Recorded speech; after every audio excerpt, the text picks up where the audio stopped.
അത്തരം code of കണ്ടക്റ്റിനെയാണ് നമ്മൾ honour code എന്നതുകൊണ്ട് ഉദ്ദേശിക്കുന്നത്. ഇനി നമുക്ക് അക്കാഡമിക് റൈറ്റിങ്ങിന് വേണ്ട പ്രീ റിക്വിസൈറ്റ്സ്, അതിന് മുന്നേയുള്ള ഒരു അക്കാഡമിക് റൈറ്റിംഗ് എഴുതുന്നതിന് മുന്നേ, ഫോർ എക്സാമ്പിൾ ഒരു അക്കാഡമിക് എസ്സേ എഴുതുന്നതിന് മുന്നേ ഉള്ള അത്യന്താപേക്ഷിതമായിട്ടുള്ള കാര്യങ്ങളെക്കുറിച്ച് നമുക്ക് ഡിസ്കസ് ചെയ്യാം.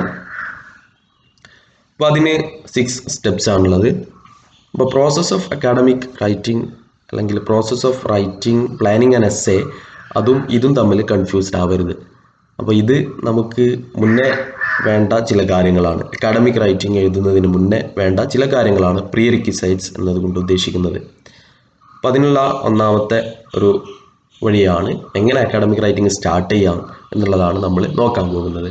ഒന്നാമത് start free writing.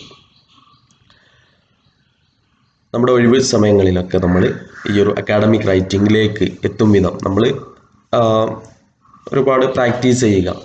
Practice makes a man perfect without bothering mistakes അല്ലെങ്കിൽ ഗ്രാമർ മിസ്റ്റേക്സ്, മറ്റുള്ള ടെൻസസ് മിസ്റ്റേക്സ്, ഇതൊക്കെ ബോദർ ചെയ്യാതെ, ഇതിനെക്കുറിച്ച് ബോധവാനാകാതെ നമ്മൾ ഫ്രീ റൈറ്റിംഗ് നമ്മൾ പ്രാക്ടീസ് ചെയ്യാം. സെക്കൻഡ് പ്രീ റിക്വിസൈറ്റ് എന്ന് പറയുന്നത് കീപ്പ് എ ജേണൽ. നമുക്ക് പേഴ്സണലായിട്ട് ഒരു ഡയറിയോ ഒരു നോട്ട്ബുക്ക് നമ്മുടെ കയ്യിൽ നമ്മുടെ തോട്ട്സ് എഴുതാൻ വേണ്ടി, തോട്ട്സ് കുറിക്കാൻ വേണ്ടി ഒരു ജേണൽ നമ്മൾ കീപ്പ് ചെയ്യുക.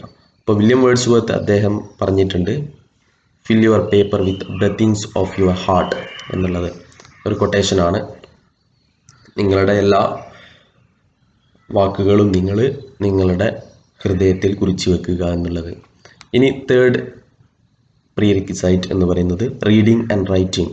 ഒരുപാട് വായിക്കുക, പരന്ന് വായിക്കുക, ജേണൽസ് വായിക്കുക, ഓൺലൈൻ മീഡിയാസ്, ഓൺലൈൻ പ്ലാറ്റ്ഫോമിലുള്ള യൂസ്ഫുൾ ആയിട്ടുള്ള കാര്യങ്ങൾ വായിക്കുക, മറ്റുള്ള printed materials, novels, articles, scholarly articles, academic pieces of writings, ഇതൊക്കെ നമ്മൾ ഒരുപാട് തവണ വായിക്കുക, എഴുതുക, നമ്മുടേതായിട്ടുള്ള നോട്ട്സ് പ്രിപ്പയർ ചെയ്യുക.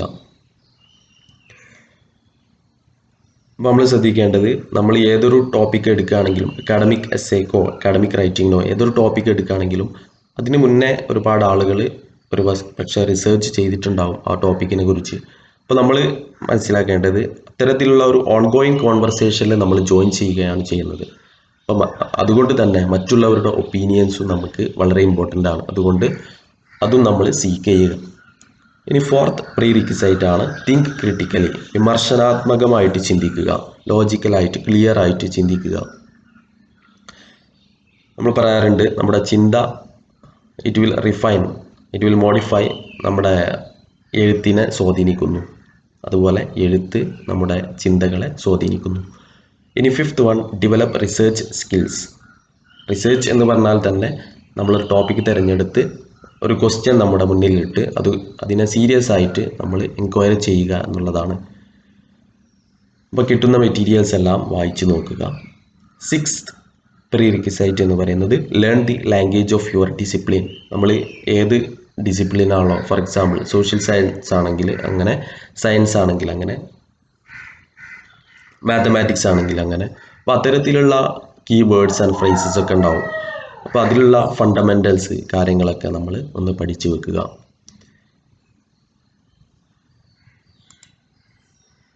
ഇനി നമ്മൾ ജാനേഴ്സ് ഓഫ് അക്കാഡമിക് റൈറ്റിംഗ് ആണ് നമ്മൾ നോക്കാൻ പോകുന്നത്. ജാനർ എന്ന് പറഞ്ഞാൽ ഏത് വിഭാഗമാണെന്ന്. For example novel is a genre, drama is a genre, film is a genre. അപ്പം അത്തരം ജാനേഴ്സിനെയാണ് നമ്മൾ നോക്കാൻ പോകുന്നത്.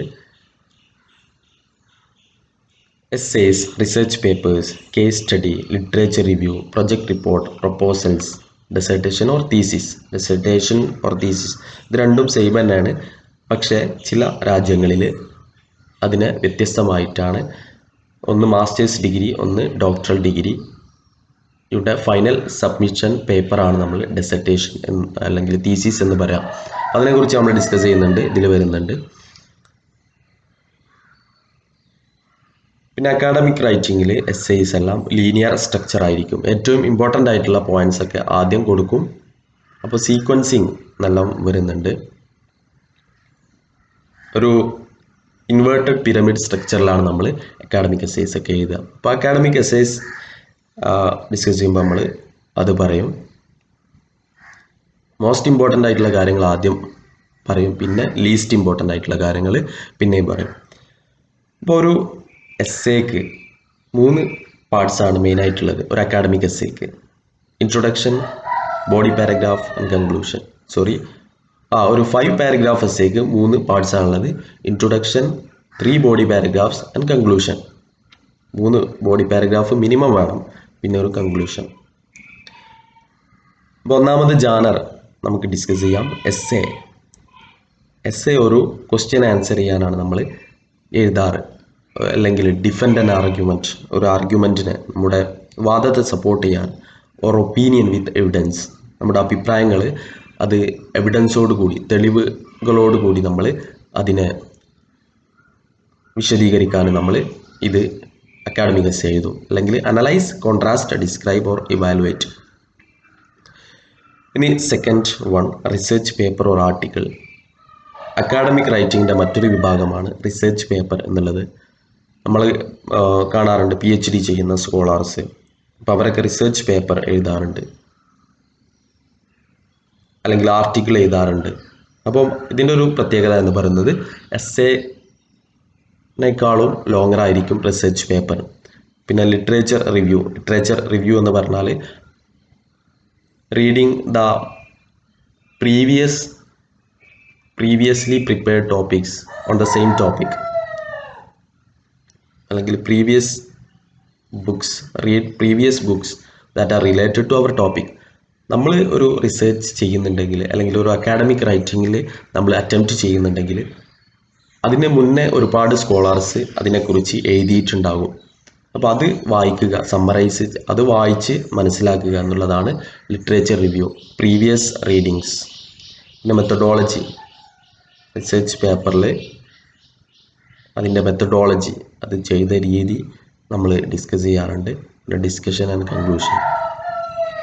റിസർച്ച് പേപ്പറിൻ്റെ വിവിധ പാർട്സുകളാണ് literature review, methodology, discussion, conclusion. Methodology എന്ന് പറഞ്ഞാൽ നമ്മൾ ക്വസ്റ്റ്യൻ ആണോ, സർവേ ആണോ, അല്ലെങ്കിൽ മറ്റേതെങ്കിലും മെത്തേഡ്സിലൂടെ നമ്മൾ കടന്നു പോയിട്ടുണ്ടോ എന്നൊക്കെ നോക്കലാണ് മെത്തഡോളജി.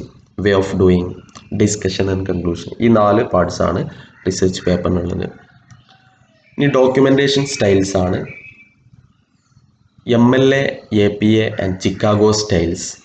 ഇതാണ് നമ്മൾ മെയിനായിട്ട് ഒരു ഫൈനൽ പ്രൊജക്റ്റിന്, അല്ലെങ്കിൽ ഒരു അക്കാഡമിക് പീസ് ഓഫ് റൈറ്റിങ്ങിന് നമ്മൾ ഉപയോഗിക്കാറ്. അതിൻ്റെ ഡോക്യുമെൻറ്റേഷൻ സ്റ്റൈല്, അതിൻ്റെ ഫോണ്ട് സൈസ്, അതിൻ്റെ ബിബ്ലിയോഗ്രഫി എങ്ങനെ എഴുതണം, അപ്പോൾ അതിനുള്ള ഡീറ്റെയിൽ ആയിട്ടുള്ള ഗൈഡ്സാണ് നമ്മൾക്ക് MLA ആൻഡ് APA തരുന്നത്. ഇതിൻ്റെ ഫുൾ ഫോംസ് ഇമ്പോർട്ടൻ്റ് ആണ്. Modern language association.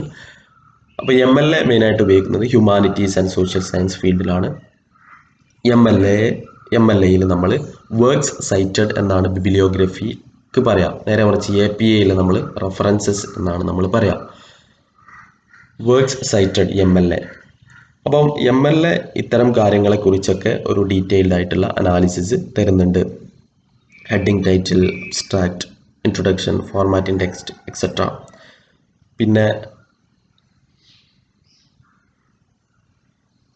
നമ്മൾ ഈ MLAയെ ഓതർ പേജ് സൈറ്റേഷൻ എന്നാണ് പറയുക. കാരണം ഓതറിൻ്റെ ലാസ്റ്റ് നെയിം ആദ്യം കൊടുക്കും, ഫസ്റ്റ് നെയിം ആദ്യം കൊടുക്കും, പിന്നീട് പേജ് നമ്പർ കൊടുക്കും, പിന്നീട് ബുക്കിൻ്റെ പേര് കൊടുക്കും ഇൻവേർട്ടഡ് കോമയിൽ, പിന്നീട് പ്ലേസ് ഓഫ് പബ്ലിക്കേഷൻ കൊടുക്കും, പിന്നീട് ലൊക്കേഷൻ ഓഫ് പബ്ലിക്കേഷൻ കൊടുക്കും.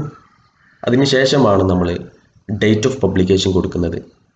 നേരെ മറിച്ച് APA എന്ന് പറയുന്നത് അമേരിക്കൻ സൈക്കോളജിക്കൽ അസോസിയേഷൻ, സയൻറ്റിഫിക് റൈറ്റിങ്ങിലാണ് ഇത് ഉപയോഗിക്കുന്നത്. ഇതിനെ ഓതർ ഡേറ്റ് സൈറ്റേഷൻ എന്നാണ് വിളിക്കുക, മറ്റൊരു പേര്. നേരത്തെ നമ്മൾ ഓതർ പേജ് സൈറ്റേഷൻ എന്ന് പറഞ്ഞു, ഓതർ ഡേറ്റ് സൈറ്റേഷൻ എന്നാണ് വിളിക്കുന്നത്.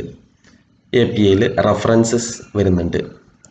ഇതിൽ empirical studies, literature review, case studies, theoretical, methodological, articles use these. ഇത്തരം കാര്യങ്ങളൊക്കെ APA ആണ്